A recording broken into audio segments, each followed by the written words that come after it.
The lights aboard the Galactic Prosperity hummed with the soft blue-white glow that characterized all Galactic Agricultural Authority vessels. Everything gleamed, from the polished alloy floors to the sensor arrays that lined the corridors like watchful sentinels. Inspector Zartar glided his four-fingered hand along a perfectly smooth wall as he moved through the city-sized inspection vessel, admiring as always the ordered precision of galactic bureaucracy made manifest in steel and circuitry. "Today's schedule, Quip?" he asked, not looking back at his assistant who hurried behind him, 6 spindly limbs juggling 3 different data pads, 17 vessels awaiting clearance. "Sir, standard agricultural imports from the Rigelian colonies, 1 diplomatic transport from the Centauri Alliance, and..." Quip hesitated, mandibles clicking nervously. "And a human homestead ship. Sir, from the Earth diaspora." Zartar's 4 eyes blinked in sequence, a sign of mild displeasure among Velians. Humans. Always complications with humans. "Classification?" he asked, already knowing the answer would irritate him. "Category D inspection, sir. They're claiming livestock exemptions under the Colonial Heritage Act." Zartar stopped so abruptly that Quip nearly collided with him, data pads wobbling precariously in his grip. "Livestock. From Earth." Zartar's voice was flat. "That death world breeding ground for oversized biological horrors." "Yes, sir. The manifest lists 17 Earth species aboard, all claimed as essential cultural heritage specimens." Quip's voice grew quieter with each word. "The ship is registered as Homestead 7, under the command of one Rebecca Torres." Zartar resumed his walk, now with purpose. "Code 789 is absolutely clear on this matter. No bioforms exceeding Class C parameters are permitted in controlled galactic space without special dispensation from the High Council itself." His pace quickened. "And I very much doubt this. Torres has such documentation." They arrived at a vast circular chamber, the primary inspection bay. Through the enormous viewport, Zartar could see the battered hull of Homestead 7, a patchwork vessel that looked like it had been assembled from the remnants of a dozen different ships.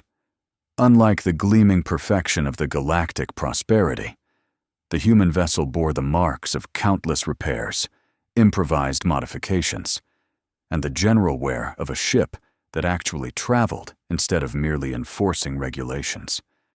"Hail them!" Zartar commanded, and Quip quickly tapped commands into a control panel. The view screen flickered to life, revealing a human female. Her dark hair was pulled back in a practical knot, deep lines etched around eyes that had seen too much cosmic radiation and not enough rest. She wore a faded jumpsuit with Homestead 7 emblazoned across the chest, patched in at least 6 places. "Rebecca Torres," she said without preamble. "Captain of Homestead 7. I've submitted all my paperwork. Twice. We've been waiting for clearance for 36 hours now." Zartar straightened to his full height, nearly 7 feet of bureaucratic authority. "This is Senior Inspector Zartar of the Galactic Agricultural Authority. Your manifest indicates biological specimens from Earth. Under Code 7A9, we are required to perform a physical inspection." The woman's expression didn't change. "Everything's in order. Been making this run for 15 years without issues." "Nevertheless," Zartar continued, "you will prepare for boarding and inspection. We will arrive at docking port 12 in precisely 27 minutes. Torres's eyes narrowed slightly. "Fine, but my livestock is properly contained according to regulations. I don't want your inspectors spooking them." A rumbling sound came from somewhere off-screen, deep, resonant, almost like the growl of some massive engine. Torres glanced over her shoulder briefly. "What was that?" Quip whispered to Zartar. Just atmospheric recyclers, Torres answered, though she hadn't possibly heard the assistant's quiet question. Old ship. Makes noises. Zartar's third eye twitched slightly, a sign of skepticism among his kind. 27 minutes. Captain Torres. Zartar out. The screen went dark. Sir, Quip began hesitantly. Should we alert a security detail? Humans from death worlds are known to be unpredictable. Zartar contemplated this for a moment. No. Standard inspection protocol will suffice. After all, what could one human possibly do against the full authority of galactic law? As they prepared to leave for the docking port, neither of them noticed the small scratch marks along one of the sensor panels, marks that looked suspiciously like they had been made by claws testing the durability of metal. 27 minutes later.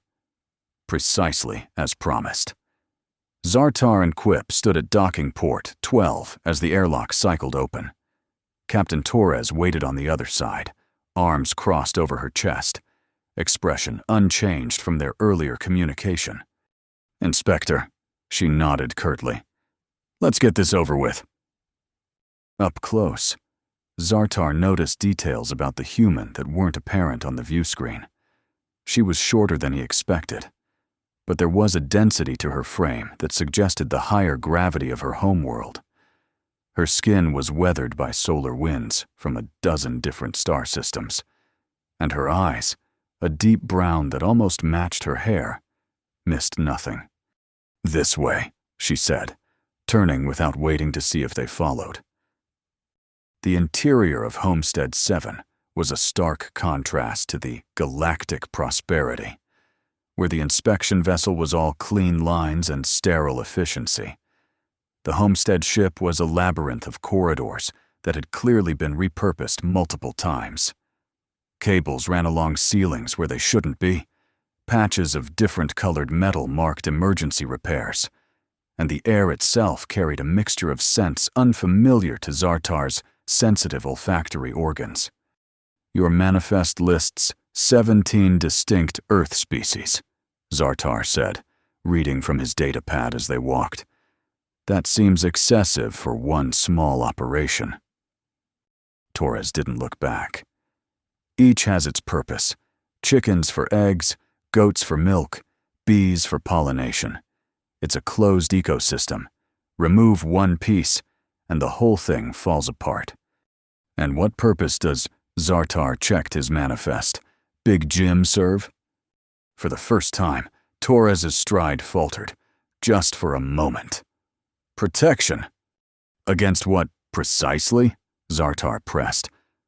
Pirates, raiders, bureaucrats who ask too many questions. She shot him a look that might have been humor, or might have been warning. Out here on the frontier, a woman needs someone watching her back. They passed through what appeared to be a hydroponics bay, where earth plants grew in neat rows under artificial sunlight.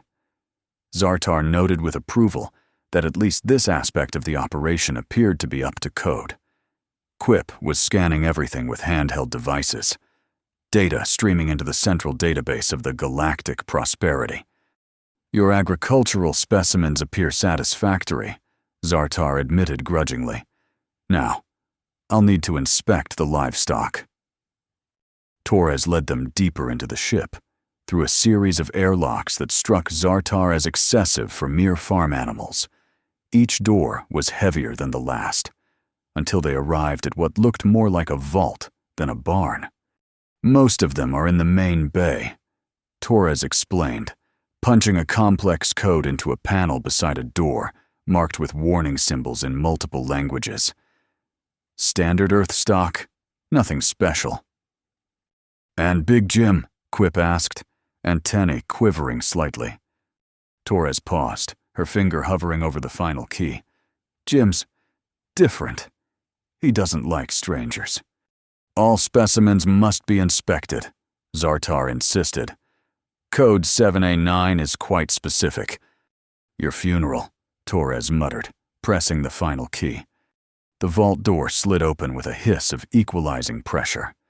Beyond it was a surprisingly large chamber for a ship of this size, reinforced with what Zartar recognized as military-grade alloy. At the center of the room was a containment area that resembled nothing so much as a bunker, with viewports of transparent material that didn't look like any standard-issue glass Zartar was familiar with. And inside, something moved. At first, Zartar couldn't make sense of what he was seeing. The creature was massive, far larger than any companion animal should be, with a broad chest and powerful limbs. Its head was blocky and square, with jaws that looked capable of crushing bone. The hide was a patchwork of brindle colors, stretched over muscles that rippled with barely contained power. "What in the 7 moons of Velius is that?" Zartar whispered, unconsciously taking a step backward. "That's Big Jim," Torres said, a note of pride in her voice. "American Pitbull Terrier, Earth breed. Been in my family for generations."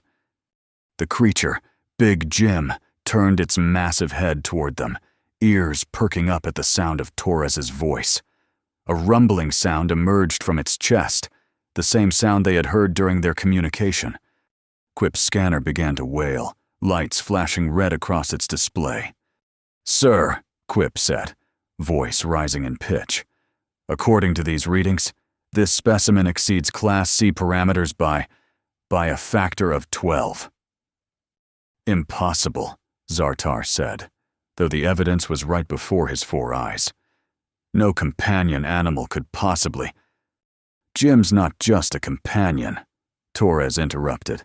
"His ancestors were working dogs on Earth, bred for loyalty, intelligence, and strength." As if understanding her words, the creature stood on all 4s. Even on 4 legs, its shoulder reached higher than Torres's waist. When it opened its mouth in what appeared to be a yawn, Zartar could see rows of teeth that looked designed for tearing through the toughest materials. "This is a clear violation of Code 7A9, Zartar declared, finding refuge in regulation. "No bioform exceeding Class C parameters is permitted without special dispensation." "Jim stays with me," Torres said simply. "He's family." "Family?" Zartar couldn't keep the incredulity from his voice. "That is a bioweapon, not a pet." The creature growled, a sound so deep it seemed to vibrate through the metal floor beneath their feet.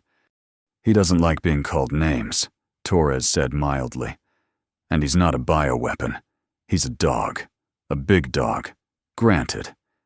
But just a dog." Quip was frantically scrolling through data on his pad. "Sir, these readings. The muscle density alone is unlike anything in our database. And the bite force calculation, it could shear through standard hull plating." "That's an exaggeration," Torres said, but there was something in her tone that suggested it might not be by much. Zartar had recovered his composure and his sense of authority. "Captain Torres, under Code 7A9, I am ordering the immediate confiscation of this specimen. It will be transferred to a secure facility for further study and potential." "No," Torres interrupted, her voice as unyielding as the vault door behind them. "Jim stays with me. He's protected under the Colonial Heritage Act, Section 12, which guarantees the right of Earth diaspora to maintain cultural specimens. Cultural specimens, yes. Class C or lower bioforms, yes." Zartar was on firm ground here. He had enforced this particular regulation 17 times in his career. Not creatures capable of tearing through a spaceship hull. "He's never torn through a hull," Torres protested. Then, after a pause, "Not accidentally, anyway." Quip made a strangled sound. Zartar reached for his communicator. "This is beyond standard inspection protocol. I'm calling for an enforcement team." Torres stepped between Zartar and the containment area. "I wouldn't do that if I were you. Jim doesn't take kindly to strangers threatening his home." The creature was now standing at alert, massive head level with its powerful shoulders, eyes fixed on Zartar with an intelligence that made the inspector deeply uncomfortable. "Are you threatening an officer of the Galactic Agricultural Authority?" Zartar asked, voice low with warning. "Not at all," Torres replied evenly. "Just giving you a friendly warning. Jim stays with me, or there will be paperwork. Lots and lots of paperwork." For a moment, silence hung in the air between them. Then Zartar pressed his communicator. "This is Senior Inspector Zartar. I need Enforcement Squad Alpha at Docking Port 12 immediately. Code 7A9 violation in progress." Torres sighed, shoulders sagging slightly. "Your funeral," she repeated. But this time there was genuine regret in her voice. The enforcement team arrived with impressive speed. 6 officers in reinforced armor, carrying stun nets and tranquilizer weapons, designed for subduing creatures up to Class D. They moved with the precision of those who had trained together for years, spreading out to form a semicircle around the containment area. "Captain Torres," the lead officer said, "please step aside. We have orders to confiscate the illegal bioform." Torres hadn't moved from her position between them and the containment area.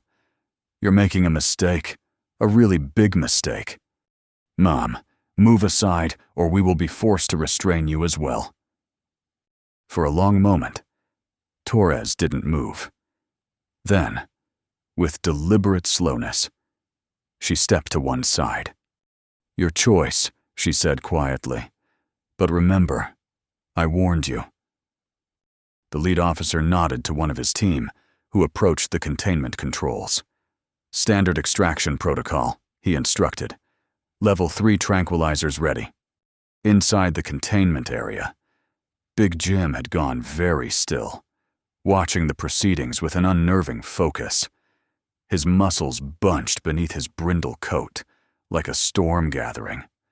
"Sir," Quip whispered urgently to Zartar, "the scanner readings, they're fluctuating wildly, almost as if—" "Proceed with extraction," the lead officer commanded, cutting off Quip's concerns.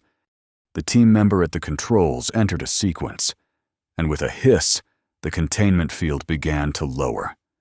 "I really wouldn't do that," Torres said, but no one was listening to her anymore. The field lowered completely. For a heartbeat. Nothing happened. Big Jim remained perfectly still, like a statue carved from living muscle. Then one of the officers raised his tranquilizer gun, and everything happened at once. Big Jim moved. Later, when Zartar filed his report, heavily edited and with several key details strategically omitted, he would struggle to describe exactly what he witnessed in those first few seconds. The creature, the dog, seemed to transform from a waiting statue into a blur of motion that defied the eye to follow. One moment it was inside the containment area. The next, it was through the opening and upon the officer with the tranquilizer gun, before the man could even depress the trigger. The gun went flying in one direction, the officer in another. Big Jim didn't even pause. He pivoted, 2 tons of muscle and determination, and charged directly at the remaining team members. The lead officer managed to deploy his stun net, the crackling energy field expanding to its full capacity directly in Big Jim's path. It should have been enough to stop a charging Rigelian thunder beast. Big Jim ran through it as if it were made of cobwebs, the energy dissipating harmlessly around his massive form.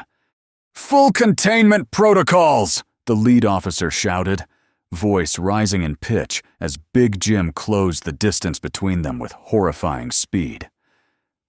2 more officers fired tranquilizer darts. Zartar saw at least 3 hit their mark, burying themselves in Big Jim's thick hide. The dog didn't even slow down. "Impossible," Quip whispered beside him. "That's enough sedative to drop a Class E bioform." Torres hadn't moved from her position by the wall. "Earth dogs," she said conversationally, as chaos erupted around her. "Evolved alongside humans for thousands of years. Did you know that? They adapted to process all sorts of toxins that would kill other species. Selective breeding did the rest." Big Jim had the lead officer pinned now, massive paws on the man's chest. Teeth that could shear metal were inches from the officer's throat. But the dog wasn't biting, just holding the man in place. A low growl rumbling through the chamber. The remaining officers had their weapons trained on the dog, but were clearly hesitant to fire with their leader in such a vulnerable position. "Call him off," Zartar demanded, turning to Torres. "Call off your beast before he kills someone." Torres pushed herself away from the wall, approaching the tableau with unhurried steps. "Jim," she said calmly. "Enough." To Zartar's astonishment, the massive creature immediately backed away from the fallen officer, though he maintained a position between Torres and the enforcement team, body tense and ready to spring again at a moment's notice. "Now," Torres said, addressing Zartar directly, "shall we discuss the paperwork option?" Before Zartar could respond, one of the enforcement officers, perhaps panicking, perhaps simply following protocol, fired his weapon. Not a tranquilizer this time, but an energy pulse designed to temporarily paralyze larger creatures. It struck Big Jim squarely in the flank. For a moment, the dog wobbled on his feet, and Zartar felt a surge of relief. Then, incredibly, Big Jim shook his massive head as if clearing it, and turned toward the officer who had fired. "Oh, you shouldn't have done that," Torres murmured. What followed would later be described in the official report as an unexpected systems failure resulting in temporary access to unauthorized areas of the vessel. What actually happened was that Big Jim, apparently deciding that the enforcement team had violated some canine code of fair play, proceeded to demonstrate exactly why Earth's apex predator had chosen his species as companions for thousands of years. He charged, not at the officers this time, but at the bulkhead behind them. 2 tons of muscle hit reinforced metal with a sound like a planetary collision. The bulkhead, designed to withstand the vacuum of space and the pressure differentials of atmospheric entry, crumpled like tissue paper. Big Jim disappeared through the newly created opening, the sound of his passage echoing down the corridor beyond. For a moment, no one moved. Then alarms began to wail throughout the ship. "What have you done?" Zartar demanded, rounding on Torres with all 4 eyes wide in shock. Torres shrugged, the gesture almost apologetic. "I told you he stays with me. Now he's loose on your ship, and he's not happy." "Security breach in Section 7G, a computerized voice announced over the ship-wide communication system. "Unknown bioform detected in ventilation system." "The ventilation system?" Quip's voice had risen to a squeak. "How could something that size access the ventilation system?" "Jim's smarter than he looks," Torres said, "and surprisingly flexible when he wants to be." The lead officer had regained his feet and was barking orders into his communicator. "Full lockdown. All personnel to secure stations. Deploy capture teams to Section 7G and adjacent areas." "That won't work," Torres said, leaning against the wall again with the air of someone settling in for an entertaining show. "You're thinking of him as an animal, a dumb beast that will run on instinct. He's not. He's thinking right now, planning, and he won't stop until he's back with me." As if to punctuate her words, the lights in the chamber flickered, then went out entirely. Emergency lighting kicked in a moment later, bathing everything in a red glow that made Big Jim's earlier aggression seem almost gentle by comparison. "Power fluctuation in primary conduits," the computerized voice announced, "backup systems engaged." "He's chewing through your power lines," Torres explained helpfully. "He doesn't like being shot at." Zartar had had enough. "Restrain her," he ordered the nearest officer. "If the beast wants to return to her, we'll use her to lure it into a trap." The officer approached Torres cautiously, restraints in hand. She didn't resist as the energy cuffs were secured around her wrists. "This really isn't going to help your situation," she said, still maddeningly calm. Jim doesn't negotiate with hostage takers. Another alarm joined the cacophony already filling the ship. Hull breach detected in Section 12B. Emergency containment protocols activated. He's not even trying to get back to me yet. Torres noted with something like pride in her voice. He's just expressing his displeasure with your hospitality. Zartar grabbed her by the shoulders, all pretense of bureaucratic detachment gone.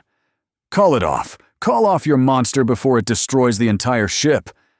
I can't, Torres replied simply. Not while I'm restrained.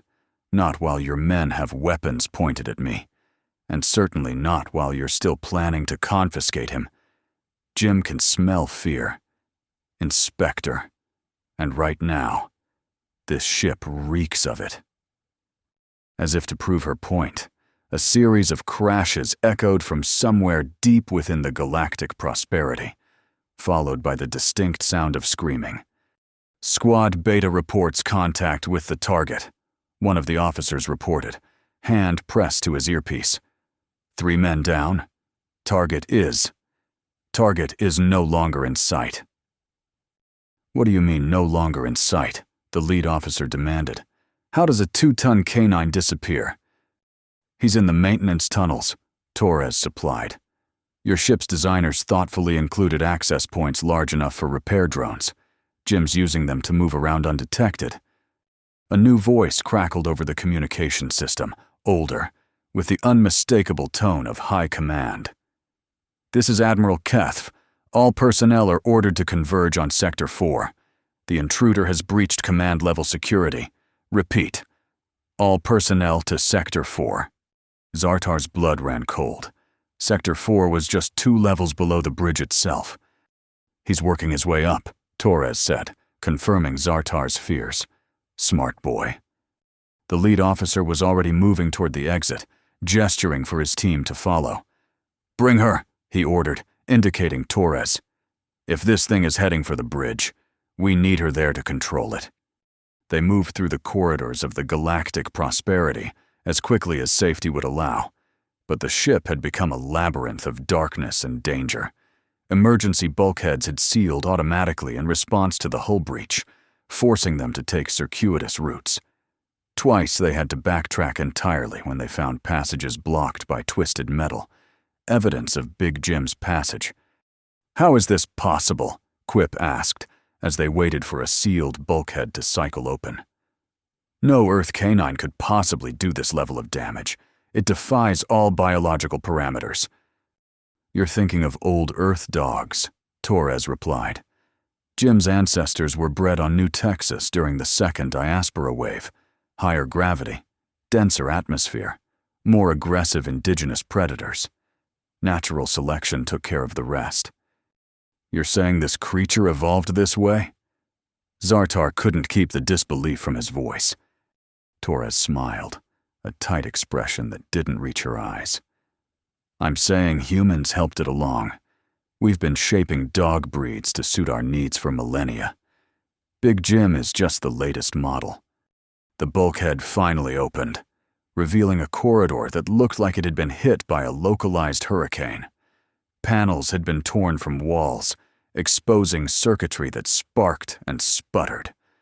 The floor was littered with debris, and in several places, deep gouges had been carved into the metal itself, claw marks from a creature too large and too powerful to be stopped by mere architecture. Command-level access is through the central hub, the lead officer said, checking his data pad. 2 more sections ahead. They moved forward cautiously, the enforcement officers forming a protective cordon around Zartar, Quip, and their prisoner. Torres walked with the unhurried confidence of someone who knew exactly how this story would end. They reached the central hub, a vast circular chamber that served as the crossroads for all major systems on the ship. Under normal circumstances, it would be bustling with activity. Technicians monitoring the countless operations that kept the galactic prosperity functioning. Now it was eerily deserted, emergency lighting casting long shadows across abandoned workstations. Where is everyone? Quip whispered, clutching his data pad like a shield. "Evacuated to secure areas, I should hope," Zartar replied, though privately he wondered if there were any truly secure areas left on the ship. A low, rumbling growl answered his unspoken question. It seemed to come from everywhere and nowhere at once, resonating through the metal beneath their feet. "Jim," Torres called out, voice echoing in the empty chamber. "Here, boy." Silence fell, so complete that Zartar could hear the rapid beating of his 3 hearts. Then, from a maintenance accessway high above the chamber floor, a massive shape emerged. Big Jim had acquired a few new scars since their last encounter. A burn mark scored one flank where an energy weapon had grazed him, and what looked like hydraulic fluid matted the fur around his muzzle. But his eyes were clear and focused as he looked down at the group, particularly at Torres in her restraints. The growl that emanated from his chest made the earlier sound seem like a friendly greeting by comparison. "Hold position," the lead officer ordered his men, who had raised their weapons instinctively. "No one fires without my command." Big Jim's attention shifted to the officer, massive head tilting slightly, as if considering the man's words. Then, with a grace that belied his enormous size, he leapt from the accessway to a lower platform, then to the chamber floor. The impact should have broken bones. Instead, he landed with the controlled power of an apex predator, absorbing the force through muscles designed for exactly this kind of movement. He stood now between the enforcement team and the only exit from the chamber that wasn't sealed by emergency protocols. "Good boy," Torres said softly. The chamber door slid open behind Big Jim, and Admiral Kiathvi entered, flanked by a dozen security officers in full tactical gear. The Admiral was an imposing figure, even by Velian standards. Tall, with the blue-gray skin of his species darkened by age and experience. His 6 eyes narrowed as he took in the tableau before him. "Inspector Zartar," he said, voice carrying the weight of decades of command. "Explain this situation immediately." Before Zartar could formulate a response that wouldn't end his career on the spot, Torres spoke up. "Your inspector tried to confiscate my dog," she said simply. Jim objected. Kethvi's gaze shifted to the massive canine standing between his security force and the rest of the group. "That," he said with remarkable composure, "is not a dog. That is a biological anomaly that has damaged 16 critical systems, incapacitated 27 of my crew, and compromised the structural integrity of an agricultural authority flagship." "He's still a dog," Torres insisted, "just having a bad day," as if to prove her point. Big Jim sat on his haunches, tongue lolling out in what almost looked like a grin. The effect was somewhat undermined by the fact that even seated, his head was level with Kethvi's chest. "Admiral," Zartar began, desperate to salvage something from this disaster. "Code 7A9 clearly states—" "I am fully aware of the code, Inspector." Kethvi cut him off. "I am also aware that we have a Class F bioform, which should not exist outside of a maximum security research facility, loose on my ship and apparently responding to this human's commands." "He responds better when I'm not in restraints," Torres suggested helpfully. Kethv considered this for a moment, then nodded to one of his officers. "Release her." "Sir," Zartar protested, "that would be a direct violation of—" "Inspector." Kethvi's voice was dangerously quiet. "My primary concern at this moment is preventing further damage to this vessel and injury to its crew. The code can wait." The officer approached Torres cautiously, deactivating the energy cuffs with a quick command. As they fell away, Big Jim's posture visibly relaxed, the growl fading from his chest. "Now," Kethv addressed Torres directly, Call off your dog and return it to containment on your vessel. Torres rubbed her wrists where the cuffs had been. And then what? Your inspector here still wants to confiscate him. That decision will be revisited in light of recent developments. A diplomatic answer, Zartar noted. Not a commitment either way. Torres apparently came to the same conclusion. Not good enough, Admiral. Either you guarantee Jim stays with me, or he continues his tour of your lovely ship. I believe engineering is the only major section he hasn't visited yet. Lots of delicate equipment down there. I imagine.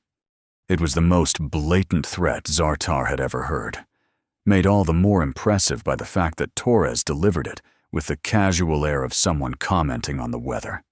For a long moment, Admiral Keth and Rebecca Torres stared at each other, neither willing to back down. The security officers shifted nervously, fingers near triggers, but not on them. Big Jim remained perfectly still, watching the proceedings with those unnervingly intelligent eyes.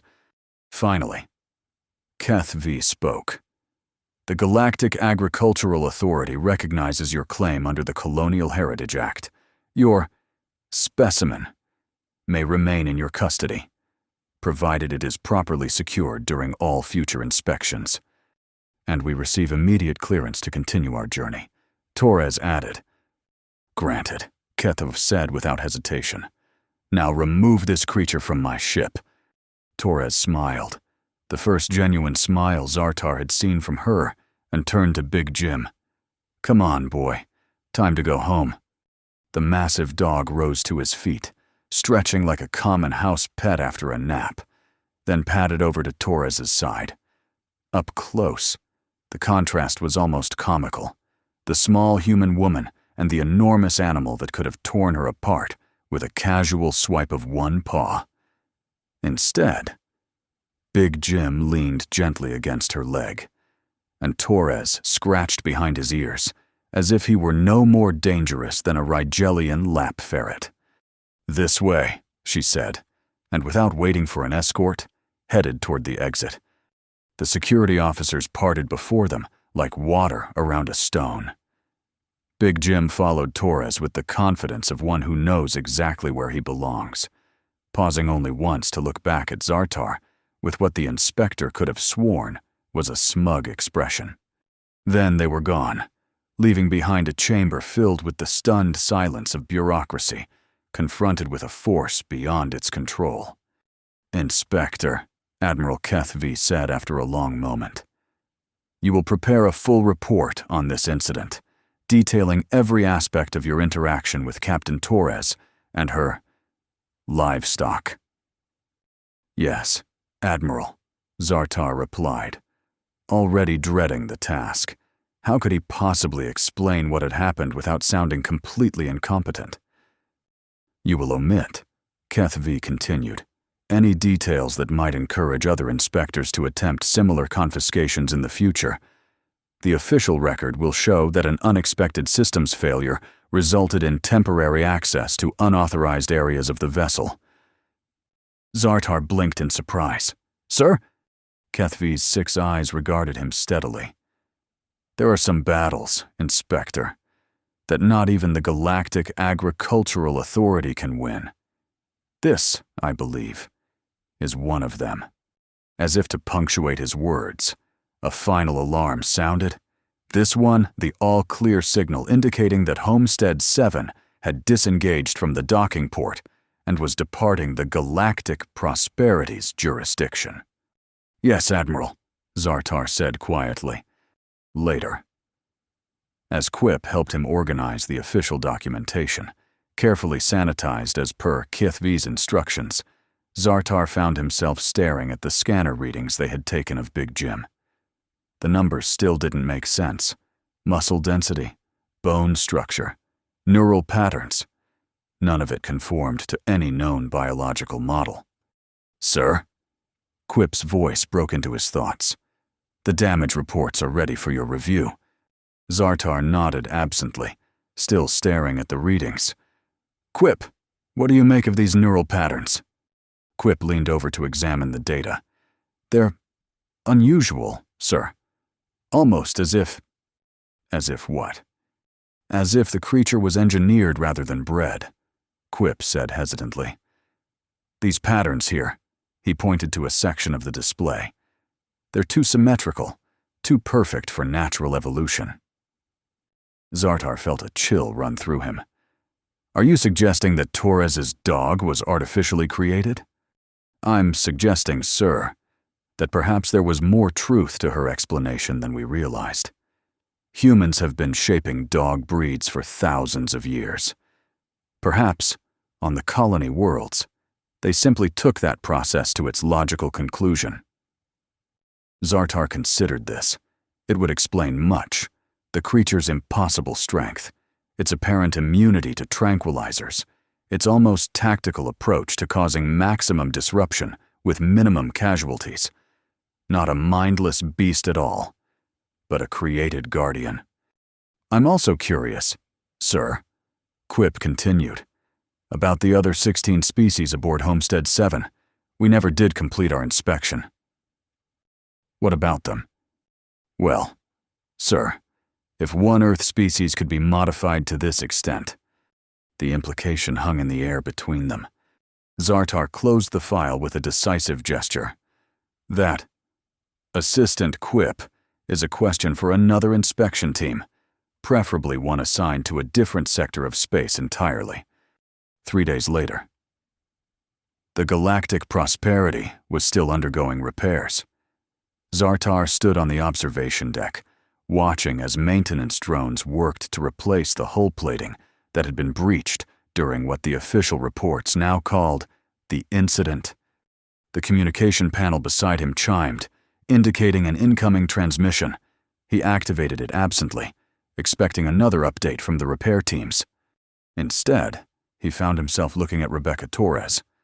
"Inspector," she greeted him, the same calm expression on her face. "I thought you might like to know we've reached our destination safely." Zartar was too surprised to maintain his usual professional demeanor. "Captain Torres, how did you access this private channel?" She smiled slightly. Jim has many talents. Accessing communication systems is just one of them. As if summoned by his name, the massive head of Big Jim appeared at the edge of the screen, ears perked forward with interest. "I wanted to thank you," Torres continued, "for making the wise decision."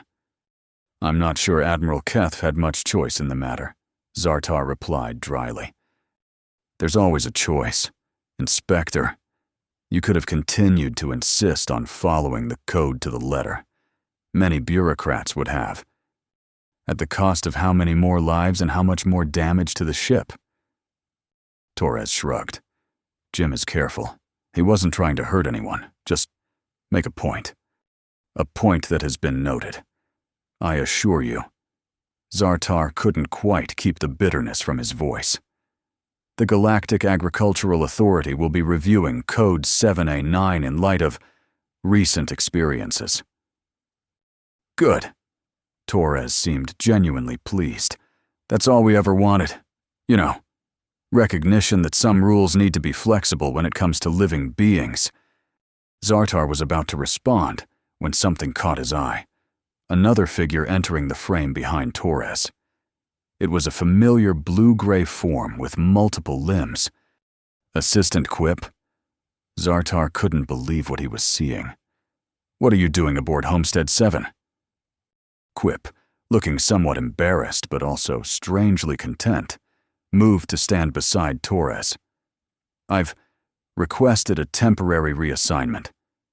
Sir, Captain Torres has agreed to take me on as a... what did you call it? Captain?" "Ranch hand," Torres supplied with a grin. "Turns out your assistant has quite the affinity for Earth species. Jim took a shine to him right away, as if to demonstrate." Big Jim lumbered over to Quip and bumped his massive head against the Velian's side in what appeared to be an affectionate gesture. Quip, remarkably, didn't flinch. "He's going to help me document the proper care procedures for Earth livestock." Quip explained earnestly. For the revised regulations, it's important work, sir. Zartar was speechless for a moment. Then, surprising even himself, he found a chuckle rising in his throat. I suppose it is. At that, we'll send regular updates, Torres promised. And Inspector, next time you feel the need to inspect a human vessel, maybe lead with questions instead of regulations. You might be surprised what you learn. With that, the communication ended, leaving Zartar alone with his thoughts and the vista of space beyond the observation window. He turned back to his datapad, calling up the latest revision of Code 7A9 that he had been working on. The new preamble read, "In recognition of the unique bonds between sentient beings and their companion species, the following guidelines are suggested rather than mandated." It wasn't perfect, and it would likely face resistance from the more traditional elements within the authority. But it was a start. A chime from his datapad alerted him to a new scanner report, something detected in the ventilation system near Cargo Bay 3. Probably just a maintenance drone, he thought. Then he noticed the size of the reading, and a cold feeling settled in his stomach. The scanner was detecting something approximately the size of a Terran house cat, but with a skeletal density that should have been impossible for a creature that small. Zartar recalled Torres's manifest, 17 Earth species aboard. They had only seen one. With a sigh, he reached for his communicator. "Security, this is Inspector Zartar. We may have a situation in Cargo Bay 3. As he waited for the response, he couldn't help but wonder what other surprises Rebecca Torres had left behind on the galactic Prosperity. And more concerning still, what other cultural heritage specimens were even now spreading throughout the galaxy, carried aboard humble homestead ships by humans who understood far better than any bureaucracy the true meaning of loyalty.